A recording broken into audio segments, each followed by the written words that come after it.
completely, the game failed to gain traction. And looking at this article where Jason Schreier spoke to 24 people who worked on Dragon Age the Veilguard, suddenly how this project could turn out the way it did makes so much sense. BioWare was riding on a high when Dragon Age...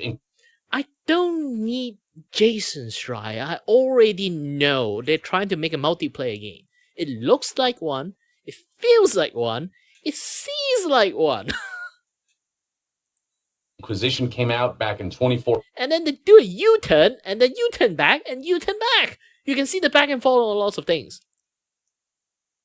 It won Game of the Year, went on to sell 12 million copies, and so it didn't take long before EA and the folks at BioWare were like, let's talk about the next entry. And so Mark Dara and Mike Laidlaw kind of decided to lay the groundworks for a new Dragon Age installment that was codenamed Joplin. But then they needed all hands on deck for Mass Effect Andromeda. And you know what? EA keep killing everything.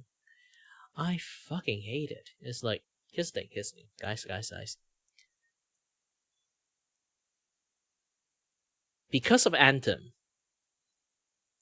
Mass Effect Andromeda screw up is because of Anthem. Because you know why? Because the project is so fucking messed up, they keep poaching everyone that is working on Mass Effect Andromedas to Anthem. Basically, they bank on everything on Anthem. But they literally have no idea what to do with Anthem. They have a lot of idea what to do with Andromedas, but it screwed them up so much. And you know what? History is actually repeating itself. Dragon Age has been a multiplayer, and then not multiplayer, and then multiplayer again, and then live service, and then multiplayer again, and then back to single player again.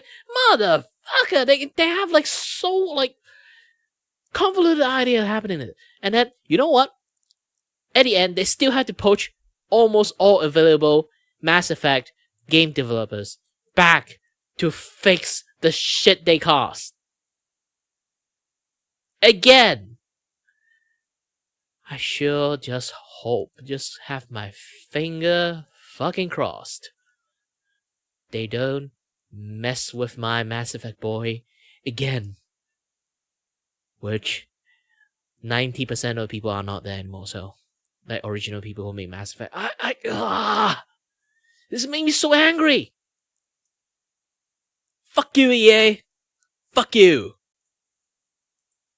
As well as Anthem. Both of those games flopped. They financially were not beneficial to EA. They did not sell what they needed to sell. And Anthem in particular was just a complete disaster. Now, during the development of Anthem, with EA being on this, like, we need to pursue live services high, Mike Laidlaw, the creative director of Dragon Age, was told by higher-ups that he needed to make the new Dragon Age game, the Dragon Age sequel, a live service. This happened in October of 2017, and Mike Laidlaw was very upset. Apparently, there's an anecdote about how he brought his team into a room where he was like drinking, basically, into a stupor, and he kind of relayed that the game would be shifting into a live service, which he knew was just wrong. And so the end result was that Mike Laidlaw, a big part of what made Dragon Age so special, like his vision, he decided to resign from EA because he was having none of this. And so much of this game's woes started there. That's what caused the disjointed direction, the tonal dissonance, the writing being what it is. It all stemmed from that, from EA's mandate. In fact, there's a video out there from Mark Dara, who no longer works at BioWare and who has been a lot more transparent about his experiences behind the scenes with BioWare now that he's not as under NDA as he was when he was working for EA. He went on a YouTube video to talk about how when EA said, make this a live service, that's that's the pivot that caused the downfall of this title. And he full on says that he wishes that pivot had never occurred, because that truly was the pivotal moment where EA straight up doomed this project. The thing is that in 2020, when they finally decided that if I'm holding the project, the first thing I do is roll my eyes. I would show it right in front of the fucking CEO. I would. If you want to fire me, fire me. This is an apple orchard. You suddenly tell me to make a product of rice. How the fuck are you going to turn it into rice? If you suddenly tell me, okay, we are not selling apple anymore, we are not going to make apple pie, we're going to make apple cider, I'm still fine with it. You're telling me to turn it into a rice wine? How? Fucking how? Decided to revert the decision of turning the next Dragon Age entry into a live service. By then, a lot of the foundation of the multiplayer version of Dragon Age had already been established, and because of the strict deadline that they had to ship the next Dragon Age entry, they couldn't just start from scratch. They had to use a lot of what they had already made, the foundation that they had already established, which was for a multiplayer Dragon Age game, and so they had to just kind of work with that as a foundation and build from that. So one of the ways in which this live service mandate trickled down was in the way it established the more lighthearted tone of Dragon Age, the Veilguard.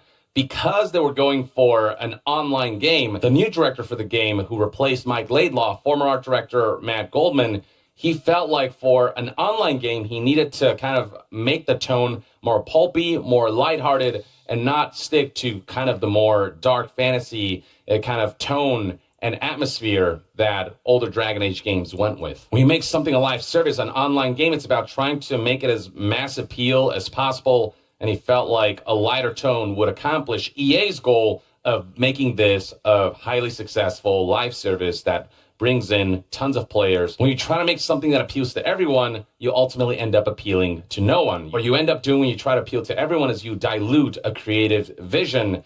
And so you get something that ultimately feels very generic and not in line with the expectations of what a franchise should be and what makes that franchise special. And so with that tone shift, because of the multiplayer live service component being forced by EA, you already got the tone there that got lost. That Dragon Age fans loved from especially Dragon Age Origins. And then this live service mandate also informed a lot of the design choices of the gameplay of Dragon Age, the Veilguard, like how instead of featuring the full tactical combat from the older games, this was more kind of very action heavy. And then because Dragon Age, the Veilguard was once meant to be an online live service game, when it comes to those choices that lead to narrative consequences, that stuff couldn't be implemented in the way you can with single-player experiences, which is why the final game, Dragon Age the Veilguard, those impactful player decisions that lead to narrative developments, that wasn't there nearly as impactfully and as strongly as it was in past Dragon Age games and past BioWare games just across the board. Those big moments in BioWare games like characters dying or certain choices having tremendous consequences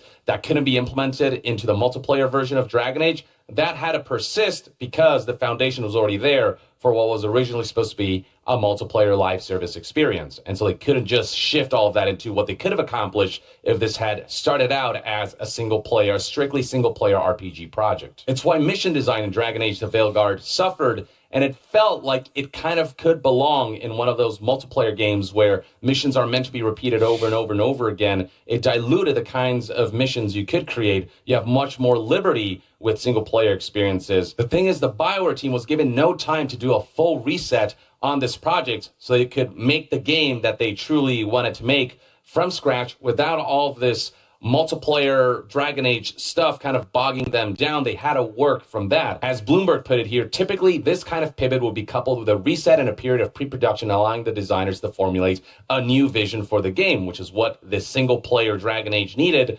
because it's a completely different game from what it was originally supposed to be. But instead, the team was asked to change the game's fundamental structure and recast the entire story on the fly, according to people familiar with the new marching orders. They were given a year and a half to finish and told to aim for as wide a market as possible. So how little time they had to completely pivot the direction of this Dragon Age game? Called it.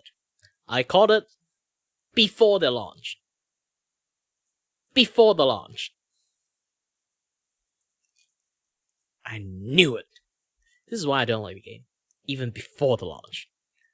People hate it for many reasons. For me, it's just not a Dragon Age game. Once a live service, now a single-player game, meant that they just had to work with what they'd already built, which means a lot of the live service Dragon Age stuff bled into what ended up being the final product, Dragon Age the Veilguard, the single-player experience. and that limited time frame that they had to finish the game also limited the kinds of stories that they could tell. Now, Dragon Age the Veilguard was eventually delayed by a couple of months, but because the presumption was that they needed to release it in a year and a half and they wouldn't have that delay, they had to use the tone that they had already established for the multiplayer game. They had to use the gameplay choices and the design choices and the tone choices for the multiplayer game to create the single player game. And then when the delay was announced, the developers were like, oh, if we knew beforehand that we had more leeway to be able to like reshape this from the ground up, then we would have done so. But because the delay happened after they had decided to essentially inherit a lot of the multiplayer Dragon Age stuff to be able to finish this game on time, they couldn't change those choices. It was too late. They had to stick to those old choices. And while Dragon Age the Veilguard was going through development, leadership turnaround was just constant. They kept getting new leaders, and so there wasn't really a strong vision. Eventually, they did manage to make an alpha build for the game at the end of 2022, and playtesters all said the same thing, which was it doesn't feel like players really have much agency in the narrative. When they make choices, it doesn't feel like those choices trickle down to any narrative developments. It feels like you're kind of railroaded into one narrative track. And that has a lot to do with the fact that so much of Veilguard was built upon the foundation of the once live service game, a type of genre that limits player choice and narrative consequences because it's a bunch of players partaking in the world. And so, different players can't make different choices that lead to different narrative developments because everyone's inhabiting the same world. So they have to railroad players into specific choices.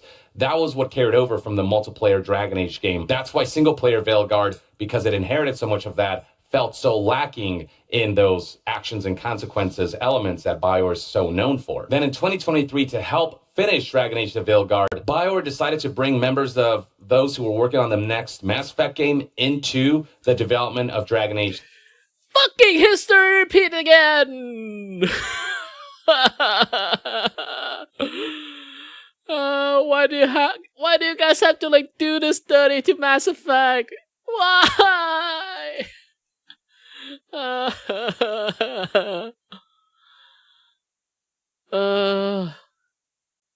No, I'm just sad. No, I'm just fucking sad at this point. Why?